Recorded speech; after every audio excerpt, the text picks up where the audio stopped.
Trade for Life apresenta Clube do Dólar, com Leonardo Nunes. Whatever you want, whatever you need.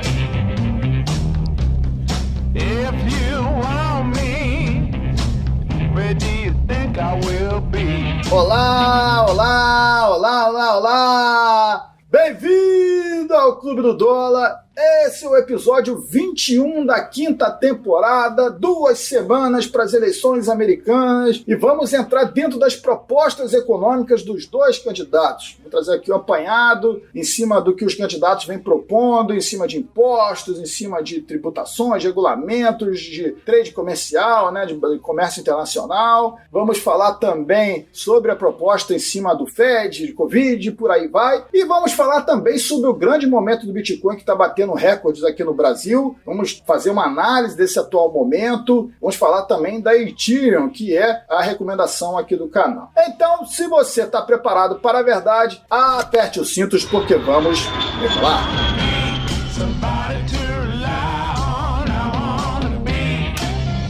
Vai ter muito mais tributações e regulamentações com os democratas do que tem hoje em dia com Donald Trump. Isso é também uma diferença bem grande. Bom, a questão mais importante que eu sempre venho trazendo aqui, que ambos os candidatos concordam, é quanto ao déficit de gastos. No primeiro debate, os dois candidatos deixaram claro que os gastos, ainda que em itens distintos, são prioritários. Ambos reconhecem que o crescimento econômico depende fortemente dos gastos federais. A gente já sabe bastante bem disso, porque, como eu venho sempre falando para você, essa é a política econômica dos Estados Unidos: endividamento, juros baixos e impressão de moeda. Então, nenhum dos dois candidatos vai fazer nada para mudar a direção do país nesse sentido. E isso, hoje, na situação americana, é o que torna mais grave a situação econômica, já que a dívida americana já chegou a 27 trilhões de dólares, já está 100% acima do PIB do país, tende a crescer ainda mais com as obrigações fiscais que o país tem na frente, vai continuar crescendo porque os dois candidatos vão continuar gastando. O Fed, que é o Banco Central americano, já garantiu que vai manter o juro zero ou próximos de zero por muito tempo ainda, mesmo que a inflação suba. Então, a situação para o contribuinte, para aquele que elege, vai ficar bastante difícil, porque ele vai ter a inflação subindo, vai ter a moeda perdendo poder de compra. A situação econômica nos Estados Unidos, quando começar essa alta de preços na gôndola do supermercado, quando começar realmente os preços a subirem devido a essa grande pressão de moeda, quando tudo isso começar a fazer reflexo na economia, vai criar um momento de inflação muito forte, como a gente já viu na década de 70, vai levar um desses dois presidentes, quem esteja no poder, a tentar tabelar o preço, como já aconteceu aqui no Brasil há muitos e muitos anos. A gente já aqui no Brasil já conhece bastante esse cenário de inflação, Então, o governo vai tentar segurar, frear radicalmente a inflação quando ela chegar, mas a inflação, quando chegar nos Estados Unidos, de verdade, vai ser feio devido a esta grande pressão. É bom colocar sempre esse número na cabeça,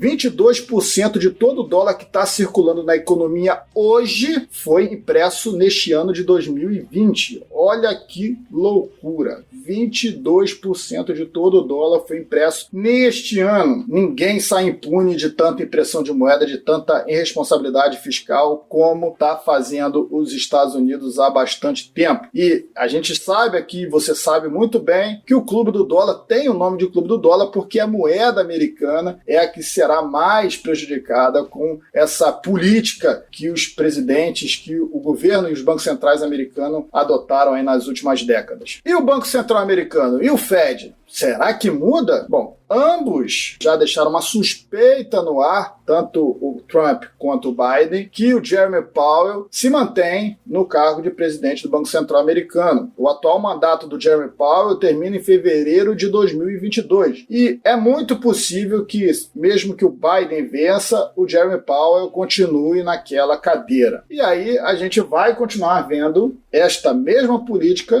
que estamos vendo agora com o Powell, já que o Powell é que está no leme agora, agora, né? Antes foi o Ben Bernanke, já foi o Alan Greenspan, já foi a Janet Yellen, que passou aí pelo governo democrata do presidente Barack Obama. Agora temos aí o mandato do Jeremy Powell, que deve se estender ainda mais com essa crise, com a pandemia, tudo que aconteceu e todos esses gastos que o governo e as impressões de moeda que a gente viu aqui em 2020. Lembrando que essa crise econômica americana, é sempre bom a gente relembrar os fatos, começou em 2018, quando o Fed subiu os juros, aí ali teve um sinal de que o endividamento americano estava grande demais, o mercado começou a cair, o Banco Central americano foi obrigado a mudar toda a política monetária em 2019, parou de subir juros, depois começou a cortar, em 2019 voltou com quantitative easing, voltou a imprimir moeda, mesmo não chamando de quantitative easing na época, e com a pandemia o quantitative easing se estabeleceu ainda mais forte e hoje é o maior programa dos 4 que foram colocados desde a última crise do subprime, né? Eu até antecipei isso para você, provavelmente o quantitative easing 4 vai ser maior do que os outros 3 somados, e é exatamente isso que estamos vendo agora. O balanço do Banco Central americano vai ultrapassando 7 trilhões de dólares em 2020 e deve continuar crescendo rumo aos 10 trilhões de dólares aí nos próximos anos. E, olha só, a gente deve ter o Powell dirigindo, né, navegando nesse navio rumo ao desfiladeiro, né, rumo ao precipício. Então, quanto ao Banco Central americano, não vai haver nenhuma alteração, mesmo que o Biden vença as eleições. Bom, o último detalhe econômico que a gente precisa colocar hoje é a pandemia. O que pode acontecer com o Biden? Será que a possibilidade do Biden de exercer um novo lockdown é maior do que com Trump? Certamente. Certamente as restrições econômicas devem ser maior com o candidato democrata do que com o republicano, com o Donald Trump. Mas assim como acontece no Brasil, nos Estados Unidos, os governadores é quem tem o maior poder aí de definir sobre lockdown ou não. A OMS já divulgou há algum tempo que a política do lockdown ela não é suficiente, não é uma ferramenta útil para combater o vírus, né? Mesmo assim, há países no mundo hoje que estão voltando a adotar políticas restritivas econômicas. A gente está vendo a Irlanda agora indo nesse caminho, a Inglaterra também tentando ir nesse caminho, a gente começa a ver de novo a campanha de uma segunda onda. A gente sabe que nesta época que vai chegando próximo do inverno no hemisfério norte, a gente tem um aumento de casos de gripe, e é normal nesta época do ano, e claro, isso vai ser usado bastante pela mídia para colocar como uma segunda onda do Covid. E com o Biden presidente, a gente não sabe se pode voltar a um grande lockdown, há uma propensão maior a isso, mas talvez nem o Biden seja louco economicamente, já que os Estados Unidos já estão numa situação bastante difícil devido ao que foi feito esse ano, de fazer um novo lockdown. O Donald Trump com certeza não irá apoiar um novo fechamento econômico. Ele mesmo vem colocando sempre que o agravamento do que aconteceu da crise foi devido ao que aconteceu aí com o lockdown. Então essa é a diferença econômica dentro dos programas dos dois candidatos. A gente consegue perceber aqui que, claro, o Biden é um viés muito pior do que o atual presidente Donald Trump. Mas quando a gente coloca pior, não quer dizer que o Donald Trump é a salvação do mercado, porque o que o Donald Trump vem fazendo, o que ele fez no primeiro mandato, não justifica o que ele colocava lá quando ele ainda era candidato, quando ele prometeu limpar o pântano, fazer a América grande de novo. Como eu disse, ele sempre brigou pela eficiência na balança comercial. Ele chegou até a dizer que pagaria a dívida americana, mas isso não aconteceu. Os Estados Unidos continuaram gastando muito, a balança comercial foi uma grande derrota do governo Trump, aumentou o protecionismo, os gastos foram ainda maiores. Apesar dele ter reduzido os impostos, o governo continuou com gastos e isso está voltando para o contribuinte como inflação. Então o governo trocou impostos por inflação e isso, claro, não é bom para quem está nos Estados Unidos agora.